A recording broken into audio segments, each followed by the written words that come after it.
Tidak ada negara manapun, tidak ada bangsa manapun yang ingin memperjuangkan masyarakat bangsanya itu tanpa menginginkan bahwa rakyat kecil, rakyat miskin itu sejahtera. Jadi Bina Swadaya tidak memperjuangkan hal yang aneh-aneh. Kami memperjuangkan yang nyata. Kenyataan yang kita harapkan adalah masyarakat merdeka. Itu harus hidupnya baik. Secara ekonomi, secara teknologi, secara sosial. Ini semuanya kita harapkan terjadi dalam suatu kebersamaan yang saling menolong. Jadi Bina Swadaya yakin bahwa kita ini hidup bersama-sama dengan public, private, dan people. Nah, Bina Swadaya di sektor people, membuka diri, mengajak masyarakat, mengajak pemerintah, mengajak swasta untuk membangun negara ini semuanya menjadi merasa senang karena merdeka. Selamat pagi Pak Bambang. Pak, di episode Nawala kali ini kita akan berbincang nih Pak tentang makna kemerdekaan di usia 80 tahun. Karena tantangannya masih banyak ya Pak, serta harapan menuju Indonesia 100 tahun merdeka. Oke Pak, sekarang kita sudah 80 tahun merdeka nih Pak. Menurut Pak Bambang dan Bina Swadaya, bagaimana sih Pak sebenarnya makna mengisi kemerdekaan hari ini, khususnya untuk masyarakat kecil Pak? Bagaimana Pak? Ya, Indonesia merdeka itu menghadapi begitu banyak masalah. Karena setelah dijajah selama 350 tahun oleh bangsa lain yang jumlahnya sebenarnya lebih kecil. Negaranya kecil juga begitu. Nah, Indonesia yang merupakan suatu negara besar dari Sabang sampai Merauke itu di Eropa itu dari Dublin sampai ke pegunungan Ural bagian timur. Ini ada sekitar 20-an negara. Nah, di Indonesia hanya satu. Itu pun terdiri dari 17.000 pulau. Jadi ini suatu situasi yang luar biasa dihadapi oleh bangsa Indonesia. Nah Pak, kalau kita bicara lebih jauh, apakah makna kemerdekaan itu sudah benar-benar dirasakan oleh masyarakat miskin atau justru masih ada kesenjangan yang seharusnya kita perjuangkan bersama? Nah, justru karena latar belakang tadi, kemerdekaan Indonesia yang diperoleh dengan suatu perjuangan dan alat-alatnya itu hanya bambu runcing saja. Setelah merdeka karena ada suasana internasional, Perang Dunia Kedua dan sebagainya, maka pemerintah Indonesia memusatkan perhatian kepada kehadiran negara Republik Indonesia. Rakyatnya bagaimana? Hampir tidak pernah terperhatikan. Itulah yang menyebabkan kehadiran kelembagaan gerakan sosial ekonomi Pancasila yang diteruskan oleh Bina Swadaya. Di tengah kondisi itu, Bina Swadaya selalu menekankan nih Pak, nilai-nilai melayani orang lain adalah panggilan luhur serta filosofi Jawa seperti Sugi Tampo Bondo dan Tuno Satak Bati Sanak. Bagaimana sih Pak nilai-nilai ini bisa menjadi kekuatan bangsa untuk melanjutkan kemerdekaan di era seperti sekarang ini Pak? Itu tekad dari Bina Swadaya. Jadi kalau kita menggantungkan pada lembaga lain yang lebih tinggi, entah itu publik, pemerintah dan sebagainya, dan atau privat mencari keuntungan sebesar-besarnya, rakyat tidak terperhatikan. Maka satu kelompok dari Semarang yang mendirikan gerakan sosial ekonomi Pancasila yang diteruskan oleh Bina Swadaya itu komit untuk bagaimana supaya kemerdekaan ini bermanfaat bagi orang kecil. Maka visi dan misi utama dari Bina Swadaya adalah memberdayakan rakyat kecil. Itu yang dihayati sejak didirikan sampai hari ini. Pak, kalau kita kaitkan dengan generasi muda, bagaimana nih Pak? Menurut Bapak nilai-nilai tersebut bisa ditanamkan agar anak muda bisa merasa bahwa mengabdi dan melayani orang lain juga bagian dari kemerdekaan? Ya, anak-anak muda, generasi muda di seluruh dunia itu membutuhkan satu pendidikan, program-program terkait dengan peningkatan kemampuan mereka di dalam pendidikan. Tapi sistem pendidikan kita sejak tahun 60-an, 80-an, dan seterusnya itu masih banyak menggunakan teori-teori dari luar. Lain dengan situasi di dalam negeri sendiri. Nah, inilah yang menjadi masalah. Maka Bina Swadaya juga komit dalam semangat untuk meningkatkan keberdayaan masyarakat itu melibatkan yang muda. Nah, itu di Bina Swadaya melakukan apa yang kami sebut sebagai managing is coaching.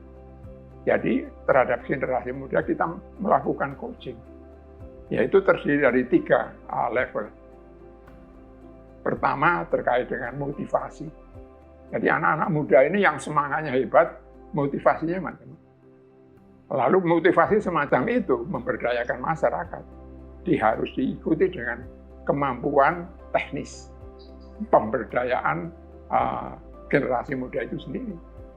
Dan kalau sudah begitu di Bina Swadaya langsung kami mendelegasikan sejumlah kedudukan untuk melakukan program, proyek, dan sebagainya.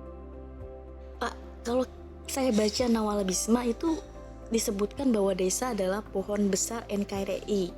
Kalau begitu sejauh mana sih Pak program Bapak dengan revitalisasi desa berperan penting dalam mewujudkan kemerdekaan yang nyata bagi semua lapisan masyarakat? Ya, desa itu berada di mana-mana. Dan ini adalah akar. Kalau saya melihatnya secara biologis, pertanian, dan sebagainya. Dan akar ini pasti ada hubungannya dengan pohon. Nah, pohon inilah yang kemudian dipahami sebagai negara Republik Indonesia. Nah, negara Republik Indonesia atau pohon apapun tanpa akar yang kuat tidak mungkin. Nah, kami melihat secara strategis bahwa untuk memperkuat pohon ini, akar-akarnya harus diperkuat. Nah, akar-akar itu adalah rakyat miskin. Sekali lagi, waktu itu belum cukup ada angka-angka yang meyakinkan, tapi kita sudah merasa bahwa inilah yang harus kita layani. Dan itu kemudian disebut sebagai sektor perekonomian rakyat. Nah, dari pengalaman Bina Swadaya, apa saja sih Pak sebenarnya tantangan terbesar masyarakat desa agar mereka bisa benar-benar merasakan arti kemerdekaan dalam kesejahteraan, pendidikan, kesempatan, ataupun ekonominya? Ya, jadi kita bikin supaya masyarakat itu bisa mandiri, hidup secara bersama mandiri. Dan itu bisa dimungkinkan hanya kalau mereka memang melakukan kegiatan-kegiatan yang bersifat kooperatif, partisipatif. Nah, Bina Swadaya menggunakan strategi ini untuk meningkatkan keberdayaan mereka melalui community-based cooperative atau koperasi berbasiskan masyarakat. Itulah yang menyebabkan kami sangat aktif mengembangkan kegiatan-kegiatan, membangun dan mengembangkan koperasi-koperasi rakyat yang dimiliki. Dan koperasi-koperasi semacam ini hidup setelah 30 tahun, 40 tahun, bahkan di Klaten setelah 60 tahun sekarang ini masih hidup. Dan itulah menurut saya suatu sense of belonging daripada masyarakat lokal terhadap kepemilikan mereka, kelembagaan yang mereka kuasai sendiri. Bina Swadaya mencoba membangun persahabatan dengan siapa saja, pemerintah, swasta, filantropik di dalam dan di luar negeri, terutama juga dengan masyarakat lokal. Nah, dengan masyarakat lokal ini caranya adalah kita mencoba memahami mengapa mereka menjadi miskin, apa sebabnya. Nah, dari pemahaman itu kita coba melakukan kegiatan-kegiatan yang membendung kemiskinan itu berlangsung. Itu yang dilakukan oleh Bina Swadaya dengan mengajak banyak pihak di dalam dan di luar negeri, tetapi terutama dengan masyarakat sendiri. Nah, masyarakat sendiri yang kemudian siap melakukan itu mereka merasa ini milik mereka. Nah, Bina Swadaya melakukan kooperasi tidak menstruktur ke atas dan kemudian dikuasai oleh Bina Swadaya. Tidak, itu adalah milik mereka. Kami mendorong dan membuat mereka maju dan mandiri dengan kooperasi yang mereka miliki, dan itulah yang saya katakan tadi. Di Klaten 60 tahun masih hidup. Berarti bisa dibilang program yang dilakukan Bina Swadaya ini sudah berkelanjutan. Ya, betul. Nah, ya, tentu saja tergantung pada sikon, ya, situasi dan kondisi. Situasi dan kondisi yang saya maksudkan adalah, ya kalau dulu sentralisasi, rasanya kami cukup dengan bekerja sama di kementerian-kementerian di tingkat nasional. Tapi setelah ada desentralisasi, kita harus bekerja sama dengan bupati-bupati. Nah, bupati-bupati ini mempunyai sejarahnya sendiri. Sejarah apa itu? Ya, sejarah pada waktu penjajahan. Nah, penjajahan itu cara berpikirnya adalah supaya bisa menguasai Indonesia yang begitu besar, maka menguasai bupati-bupati. Nah, itu yang menjadi problem bagi kami. Mereka Belanda melakukan divide et impera, pecah-pecah lalu dikuasai. Tapi Bina Swadaya mencoba untuk mengembangkan mereka dengan pendekatan yang oleh orang Indonesia sendiri disebut sebagai Bhinneka Tunggal Ika. Kita bangun ini. Kita ini bineka, tapi kita harus ke arah Tunggal Ika. Nah, terakhir nih Pak, apa sih Pak pesan yang ingin Bina Swadaya sampaikan kepada bangsa Indonesia, terutama generasi muda, untuk menjaga semangat gotong royong sebagai bagian dari roh kemerdekaan? Kita harus sadar terus bahwa negara ini luar biasa. Seperti tadi saya katakan, Indonesia yang luasnya melebihi Eropa, yang di Eropa negara-negara besar itu melakukannya dengan kegiatan-kegiatan mereka yang sudah lama, tapi di Indonesia baru, dan itu dilakukan secara sendiri. Jadi tantangan kita ke depan itu berat sekali.